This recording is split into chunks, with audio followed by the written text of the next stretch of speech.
انور مقصود کی 86 سال عمر ہے، لیکن آج بھی یہ بندہ پاکستان کے لیے اور پاکستان کے مقبول لیڈر کے لیے، عمران خان کے لیے آج بھی حق ادا کر رہا ہے، اس قوم، اس ملک اور اس پاکستان کے لیے۔ اس نے جو ابھی نظم لکھی ہے نا انور مقصود نے، وہ میں آپ کو بھی سنانے والا ہوں اس ویڈیو میں، تو آپ دیکھیں کہ اس میں کتنی زبردست جو نظم لکھی، جس میں زمان پار کی گلی میں کون رہتا ہے، اس عنوان سے ہے، وہ آپ ذرا سن لیں۔ نام زمان پار کی گلی، غزل کا نام نہیں ہوتا مگر میں نے لکھی ہے۔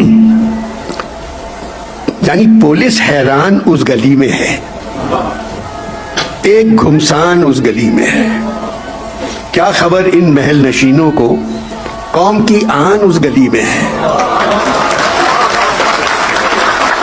کیا خبر ان محل نشینوں کو، قوم کی آن اس گلی میں ہے۔ میں جو کافر ہوں اس گلی باہر، میرا ایمان اس گلی میں ہے، میں جو کافر ہوں اس گلی باہر، میرا ایمان اس گلی میں ہے۔ ایک مہاجر پکارے جاتا ہے، وہ پٹھان اس گلی میں ہے، سارے نامہربان شہر میں ہے، ایک مہربان اس گلی میں ہے۔ جانور کہہ رہے ہیں آپس میں، ایک انسان اس گلی میں ہے۔ ایک سپاہی نے مرتے وقت کہا، ایک سپاہی نے مرتے وقت کہا، میرا سلطان اس گلی میں ہے۔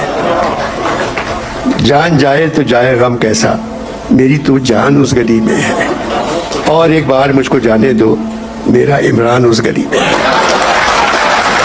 انور مقصود اس عمر میں بھی اس قوم کے لیے لڑ رہا ہے، اس قوم کے مقبول لیڈر کے لیے لڑ رہا ہے اور پاکستان کے لیے لڑ رہا ہے۔ انور مقصود پہ یہ جو شریف خاندان ہے یا زرداری خاندان ہے، جیسے جتنے بھی مفاد پرست ہیں، وہ سارے قربان۔